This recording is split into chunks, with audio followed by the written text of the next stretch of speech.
God believes ministries پیش کرتے ہیں خدا اور انسان کا ملاپ، پاسٹر جوش کے ساتھ۔ ہمارے پروگرام خدا انسان کا ملاپ میں آپ سب کو خوش آمدید۔ میں ہوں پاسٹر جوش اور بہت ہی خوش ہوں کہ آج آپ ہمارے ساتھ ایک مرتبہ پھر سے شامل ہوئے تاکہ ہم یوحنا کی کتاب کا مطالعہ جاری رکھ سکیں۔ آج ہم یوحنا 20 باب کا مطالعہ شروع کریں گے، اور یہ دراصل واقعی سب سے اچھا باب ہے کیونکہ یہ باب یسوع مسیح کے جی اٹھنے کے متعلق بات کرتا ہے۔ لیکن اس سے پہلے کہ ہم کلام کی طرف جائیں، آئیے دعا سے اپنے پروگرام کا آغاز کرتے ہیں۔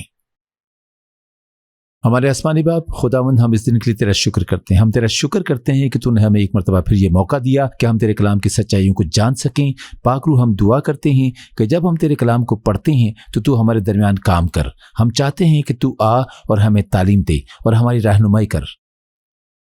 تاکہ ہم تیری روحانی سچائی کو جان سکیں۔ تو خداوند، میں دعا کرتا ہوں کہ تو میرے ہونٹوں کو چھو اور مجھے وہ الفاظ دے جو تو مجھ سے کہلوانا چاہتا ہے۔ اسی طرح خداوند، میں دعا کرتا ہوں کہ تو تمام سننے والوں کے کانوں کو چھو، تو ان کے روحانی کانوں کو کھول تاکہ نہ صرف وہ تجھے سن سکیں بلکہ وہ ان تمام چیزوں کو بھی سمجھ سکیں جو تو انہیں بتانا چاہتا ہے۔ خداوند، میں دعا کرتا ہوں کہ تو ہمارے دلوں کو تبدیل کر، تو ہمارے دلوں میں اپنے کلام کے بیج کو بو تاکہ تیرا کلام ہماری زندگیوں میں پھل لائے، یسوع مسیح کے نام کے وسیلہ سے، آمین۔ تو آئیے اپنے کلام کی طرف چلتے ہیں۔ یوحنا 20 باب اس کی پہلی آیت سے پڑھیں گے۔ یوحنا 20 باب 1 سے 10 آیات۔ ہفتہ کے پہلے دن مریم مگدلینی ایسے تڑکے کہ ابھی اندھیرا ہی تھا قبر پر آئی اور پتھر کو قبر سے ہٹا ہوا دیکھا۔ پس وہ شمعون پطرس اور اس دوسرے شاگرد کے پاس جسے یسوع عزیز رکھتا تھا دوڑی ہوئی گئی اور ان سے کہا کہ خداوند کو قبر سے نکال لے گئے اور ہمیں معلوم نہیں کہ اسے کہاں رکھ دیا۔ پس پطرس اور وہ دوسرا شاگرد نکل کر قبر کی طرف گئے اور دونوں ساتھ ساتھ دوڑے، مگر وہ دوسرا شاگرد پطرس سے آگے بڑھ کر قبر پر پہلے پہنچا۔ اس نے جھک کر نظر کی اور سوتی کپڑے پڑے ہوئے دیکھے مگر اندر نہ گیا۔ شمعون پطرس اس کے پیچھے پیچھے پہنچا اور اس نے قبر کے اندر جا کر دیکھا کہ سوتی کپڑے پڑے ہیں اور وہ رومال جو اس کے سر سے بندھا ہوا تھا سوتی کپڑوں کے ساتھ نہیں بلکہ لپٹا ہوا ایک جگہ الگ پڑا ہے۔ اس پر دوسرا شاگرد بھی جو پہلے قبر پر آیا تھا اندر گیا اور اس نے دیکھ کر یقین کیا، کیونکہ وہ اب تک اس نوشتے کو نہ جانتے تھے جس کے مطابق اس کا مردوں میں سے جی اٹھنا ضرور تھا۔ بس یہ شاگرد اپنے گھر کو واپس گئے۔ اب سب سے پہلے، جیسا کہ ہم نے پہلے کہا تھا کہ جس شاگرد سے یسوع مسیح بے حد محبت کرتا تھا وہ دراصل خود یوحنا رسول تھا۔ اسی طرح سے یوحنا خود کے متعلق بتا رہا ہے، تو بنیادی طور پر یہ یوحنا کی ذاتی کہانی، ذاتی گواہی ہے۔ اس منصف کی جس نے یوسف کی کتاب لکھی، اس مصنف کی جس نے یوحنا کی کتاب لکھی، اسی لیے اس نے بہت سی تفصیلات بیان کی ہیں۔ وہ بتا رہا ہے کہ وہ پطرس سے آگے بھاگا، وہ مسیح کی قبر پر گئے اور پھر دوسرا پطرس بھی آیا۔ یوحنا یہ سب کچھ اس لیے بتا رہا ہے کیونکہ اس نے ذاتی طور پر اس سب کا تجربہ حاصل کیا ہے، تو وہ آپ کو تمام تفصیلات بتا سکتا ہے کیونکہ یہ اس کی خود کی گواہی ہے۔ وہ صرف وہی سب بیان کر رہا ہے جس کا اس نے تجربہ کیا ہے، اور دراصل مسیحیوں کے لیے بہت بہت ضروری ہے کہ وہ اس بات کو سیکھیں کہ ہمیں کسی گہری مذہبی سچائی کو جاننے کی ضرورت نہیں ہے، یا ہمیں ان تمام مشکل سوالات کے جوابات جاننے کی ضرورت نہیں ہے جو لوگ ہم سے پوچھتے ہیں، خاص طور پر وہ سوال جو وہ مسیحیت، بائبل مقدس اور مذہب کے متعلق پوچھتے ہیں۔ ہمیں صرف یہ کرنا ہے کہ ہمیں جاننا ہے اور دوسروں کو یہ بتانا ہے کہ ہمیں ذاتی طور پر خدا کی نجات کا تجربہ حاصل ہوا ہے، ہمیں خدا نے چھوا ہے، ہمیں خدا کی شفا کا تجربہ حاصل ہوا ہے، ہمیں ان تمام حیرت انگیز چیزوں کا تجربہ حاصل ہوا ہے جو خداوند نے ہمارے لیے کی۔ اور بنیادی طور پر یوحنا بھی یہی کر رہا ہے، وہ اپنی ذاتی گواہی بیان کر رہا ہے، وہ ان تمام چیزوں کا ذکر کر رہا ہے جن کا اس نے تجربہ حاصل کیا ہے۔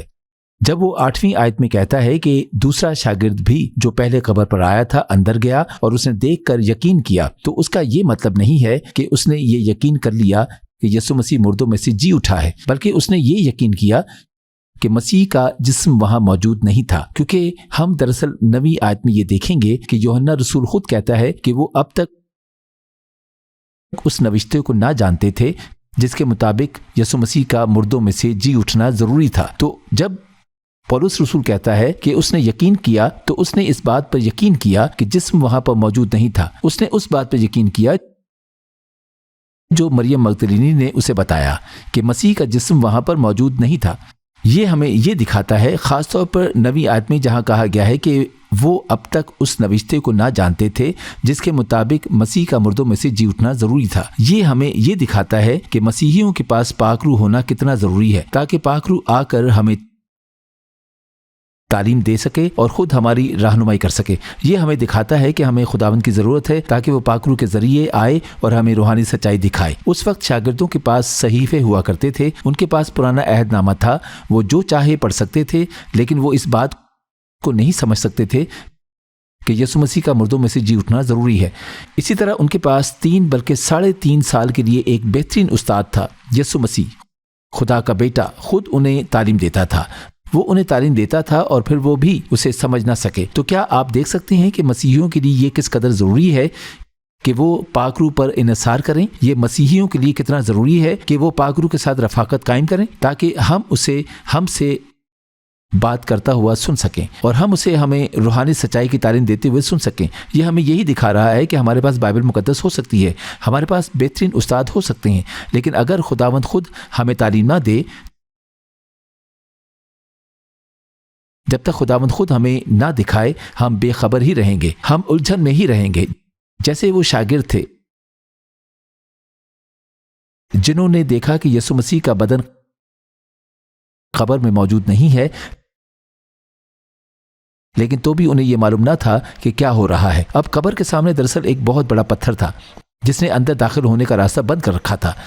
اور یہ ہمیں یہ دکھاتا ہے کہ بہت سی ایسی چیزیں ہیں جو اس خیال کے خلاف جاتی ہیں کہ کوئی چور آیا اور وہ یسوع مسیح کے بدن کو چرا کر لے گیا، لیکن سب سے پہلے اس پتھر کو ہٹانے کے لیے بہت طاقت چاہیے۔ اب اگر کوئی چور ایسا کرنے میں کامیاب ہو بھی گیا ہو تو کسی بھی چور کے پاس کپڑے چرانے کی قطعی کوئی وجہ نہیں تھی۔ اگر آپ جسم چرانا چاہتے ہیں تو ظاہر ہے کہ آپ جسم کو اس کپڑے کے سمیت ہی چرائیں گے جس میں وہ لپٹا ہوا تھا۔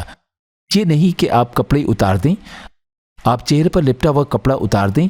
اور نہ صرف چہرے پر لپٹا ہوا کپڑا اتار دیں بلکہ اسے لپیٹنے میں وقت لگائیں، یا جس شخص نے اسے چرایا ہے وہ اسے لپیٹنے میں وقت لگائے گا۔ اب اگر آپ ایک چور ہیں تو آپ سب چیزیں کرنے کی زحمت نہیں کریں گے، کیونکہ سب سے پہلے اس کے لیے بہت طاقت کی ضرورت ہے، اس کے لیے بہت سے وقت کی ضرورت ہے۔ اور اگر آپ جسم چوری کرنا چاہتے ہیں تو آپ بھلا پورا جسم ہی کیوں نہیں لیں گے، اور آپ آخر ایک کپڑے کو لپیٹنے کی زحمت کیوں کریں گے؟ اس بات کا کوئی مطلب سمجھ نہیں آتا۔ بلکہ اگر ہم انجیل کے دوسرے حصے کو پڑھیں تو آپ کو معلوم ہوگا کہ دراصل کچھ سپاہی قبر کے سامنے کھڑے کیے گئے تھے، کیونکہ یہودی رہنماؤں نے اس پیشن گوئی کے متعلق سنا تھا کہ یسوع مسیح 3 دن کے اندر مردوں میں سے جی اٹھے گا، لیکن اس کے ساتھ ہم دیکھ سکتے ہیں کہ یہ بات بالکل سمجھ نہیں آتی کہ ایک چور اندر آیا ہو اور وہ جسم چرا کر لے گیا ہو۔ اب آپ دیکھ سکتے ہیں، بلکہ میرا ایمان ہے کہ متی کی انجیل کہتی ہے کہ فریسی اور سردار کائن انہوں نے دراصل ان سپاہیوں کو پیسے دیے تھے جو اس وقت وہاں پر موجود تھے، اور وہ چاہتے تھے کہ سپاہی یہ کہیں کہ شاگرد آئے اور جسم چرا کر لے گئے، اور پھر انہوں نے سپاہیوں سے کہا اگر پینتوس پلاطس تم پر غصہ ہوا تو ہم اسے راضی کر لیں گے، تو یہ پیسے لو اور باہر جاؤ اور جا کر یہ افواہ پھیلا دو۔ ہم اس پوری کہانی میں یہ دیکھ سکتے ہیں جو یوحنا ہمیں دکھانا چاہ رہا ہے، اس بات کا کوئی مطلب نہیں ہے۔ سب سے پہلے شاگرد بہت ڈر گئے تھے، اور جب یہودا سپاہیوں کو لے کر یسوع مسیح کو گرفتار کرنے کے لیے آیا تو وہ سب بھاگ گئے۔ وہ اس قدر ڈر گئے تھے کہ یہاں تک کہ پطرس نے بھی 3 مرتبہ اس بات سے انکار کیا کہ وہ یسوع مسیح کا شاگرد ہے۔ تو شاگرد اس قدر ڈر گئے تھے کہ ان کے پاس کوئی وجہ نہیں تھی کہ وہ جاننے کی کوشش کرتے اور مسیح کا جسم چرا لیتے۔ اور آگے چل کر ہم دیکھیں گے کہ تمام رسولوں کو ان کے ایمان کی وجہ سے قتل کیا گیا، انہیں یسوع مسیح کے متعلق منادی کرنے کی وجہ سے قتل کیا گیا۔ اور اگر شاگردوں نے ہی جسم چرانا تھا تو وہ ایک جھوٹ کی وجہ سے اپنی جان کیوں دینا چاہیں گے، جبکہ وہ جانتے تھے کہ یہ جھوٹ ہے؟ کیونکہ اگر انہوں نے بدن کو چرانا ہوتا تو انہیں یہ بھی معلوم ہوتا کہ یسوع مسیح مردوں میں سے جی نہیں اٹھا، لیکن وہ اپنی مرضی سے کسی ایسی چیز کے لیے اپنی جان کیوں دیں گے جس کے متعلق وہ جانتے ہی نہیں ہیں کہ یہ سچ ہے کہ نہیں۔ جب تک وہ یہ جان نہ لیں کہ کیا یسوع مسیح واقعی جی اٹھا ہے، وہ اس بات پر تبھی ایمان لا سکتے ہیں جب انہیں یہ معلوم ہوگا کہ یسوع مسیح مردوں میں سے جی اٹھا ہے۔ کوئی بھی شخص اپنی مرضی سے ایک جھوٹ کے لیے اپنی جان نہیں دے گا، خاص طور پر تب جب انہیں یہ معلوم ہو کہ انہوں نے جان بوجھ کر یہ جھوٹ بولا ہے۔ تو ہمیں یہ سوال پوچھنے کی ضرورت ہے، وہ یہ کہ یسوع مسیح کا جی اٹھنا کیوں ضروری تھا؟ اگر یسوع مسیح صلیب پر ہمارا متبادل بننا چاہتا تھا، اگر وہ صلیب پر تبادلہ کرنا چاہتا تھا تو وہ صلیب پر ایسا کر سکتا تھا۔ اس کے لیے اسے جی اٹھنے کی ضرورت نہیں تھی، کیونکہ صلیب پر وہ پہلے ہی ہو چکا تھا۔ وہ تبادلہ صلیب پر پہلے ہی کیا جا چکا تھا، تو صلیب پر اس نے پہلے ہی ہماری نجات کو جیت لیا ہے۔ تو پھر یسوع مسیح کے لیے مردوں میں سے جی اٹھنا کیوں ضروری تھا؟ اب یہ ایک ایسی چیز ہے جس کے متعلق ہم سوچ سکتے ہیں، اور میرا ایمان ہے کہ دراصل رومیو کی کتاب ہمیں بتاتی ہے کہ یسوع مسیح ہماری خاطر مردوں میں سے زندہ کیا گیا۔ ہم پہلے بھی رومیو کی کتاب میں یہ سب کچھ پڑھ چکے ہیں، میں اس سب کو دہرانا نہیں چاہتا، لیکن اس سے ہمیں یہ معلوم ہوتا ہے کہ خداوند نے کسی مقصد کے تحت یسوع مسیح کو مردوں میں سے زندہ کیا، تاکہ وہ دنیا کو یہ ثابت کر سکے کہ خداوند نے یسوع مسیح کی قربانی کو قبول کیا ہے۔ نہ صرف خداوند نے یسوع مسیح کی قربانی کو قبول کیا، بلکہ خداوند بھی دنیا کو یہ بات ثابت کرنا چاہتا تھا کہ یسوع مسیح وہی ہے جو وہ کہتا ہے، ٹھیک ویسے ہی ہے جیسے یسوع مسیح نے جو معجزات کیے ان سے یہ ثابت ہوا کہ وہ وہی ہے جو وہ کہتا ہے۔ یسوع کا جی اٹھنا ایک مافوق الفطرت عمل تھا۔ یسوع مسیح کے جی اٹھنے نے دنیا کو یہ بات ثابت کی کہ یسوع مسیح وہی ہے جو وہ کہتا ہے۔ نہ صرف یہ بلکہ خداوند نے پہلے ہی یسوع مسیح کی صلیب پر دی گئی قربانی کو قبول کر لیا ہے۔ کیونکہ خداوند نے یسوع مسیح کی صلیب پر دی گئی قربانی کو قبول کیا ہے، اس لیے خدا نے اسے مردوں میں سے زندہ کیا، تاکہ وہ اس عمل کے عوض اپنی مہربانی دکھا سکے جو یسوع مسیح نے کیا، اور تاکہ وہ خدا کے بیٹے پر اپنی شفقت دکھا سکے، اور یہ دکھا سکے کہ اس نے اس تبادلے کو قبول کیا ہے جو یسوع مسیح نے کیا۔ تو یہ سب چیزیں ایک مسیحی کو بہت اعتماد دیتی ہیں کہ خداوند نے یسوع مسیح کی قربانی کو قبول کیا ہے۔ تو جب میں یسوع مسیح کی قربانی کو قبول کرتا ہوں تو مجھے یہ اعتماد ہو جاتا ہے کہ مجھے وہ تمام برکات حاصل ہوں گی جو یسوع مسیح مجھے دینا چاہتا ہے، وہ تمام برکات جو خداوند مجھے دینا چاہتا ہے، اور مجھے وہ بھی بہت پسند ہے جو خداوند نے کیا۔ جب اس نے ایک مقصد کے تحت اس عمل کو ایک مافوق الفطرت عمل بنایا کہ یہ انسانی عقل کو چیلنج کر دیتا ہے، یہ انسان کی قدرتی عقل کو چیلنج کر دیتا ہے، کیونکہ ہمارے لیے یہ بہت مشکل ہے کہ ہم اپنی عقل سے اس بات کو قبول کریں کہ کوئی شخص مردوں میں سے جی اٹھا ہے، اور یہی وہ نقطہ ہے جو خداوند ہمیں بتانا چاہتا ہے، جو وہ چاہتا ہے کہ ہم اس بات کا احساس کریں کہ جب ہم یسوع مسیح کو اپنے خداوند اور نجات دہندہ کی حیثیت سے قبول کرتے ہیں تو ہم اپنی عقل کے ساتھ اس کے پاس نہیں آ سکتے، ہم اپنی عقل سے یہ نہیں سوچ سکتے، ہمیں خود کو عاجز کرنا ہوگا اور اس بات کو جاننا ہوگا کہ خداوند نے ہی یہ سب کچھ کیا ہے، کہ خداوند ہی ہمیں اپنی طرف کھینچ رہا ہے، اور کوئی بھی یہ نہیں کہہ سکتا کہ ہماری اپنی عقل کی وجہ سے، ہماری اپنی قدرتی سوچ کی وجہ سے ہم اس نتیجے پر پہنچ سکتے ہیں کہ یسوع مسیح خدا کا بیٹا ہے، کہ یسوع مسیح خداوند ہے، کہ وہ مسیحا ہے، کیونکہ مسیح کے جی اٹھنے کے عمل کو سمجھنے کے لیے انہیں اس کے جی اٹھنے پر ایمان لانے کی ضرورت ہے۔ صرف جب کوئی شخص خود کو عاجز کرتا ہے، جب کوئی اپنی خوشی سے خود کو عاجز کرتا ہے اور اس بات کو تسلیم کرتا ہے کہ اس لیے نہیں کیونکہ میں بہت عقل مند ہوں، یہ اس لیے نہیں کیونکہ میں بہت قابل ہوں، اس لیے میں اس سچائی پر ایمان لا رہا ہوں، بلکہ کیونکہ خداوند خود مجھے اپنی طرف کھینچ رہا ہے کہ میں اسے جانوں، خداوند خود میرے دل کو چھو رہا ہے، میری روح کو چھو رہا ہے، اور وہ چاہتا ہے کہ میں اسے جانوں، اور صرف جب میں خود کو عاجز کروں گا تو ہی میں اس سچائی کو قبول کر سکتا ہوں۔ تو یہ خدا کی حکمت ہے۔ خداوند یہ کہہ رہا ہے کہ وہ دنیا کو یہ دکھا رہا ہے کہ یہ اس لیے نہیں کیونکہ ہم بہت دانش مند ہیں،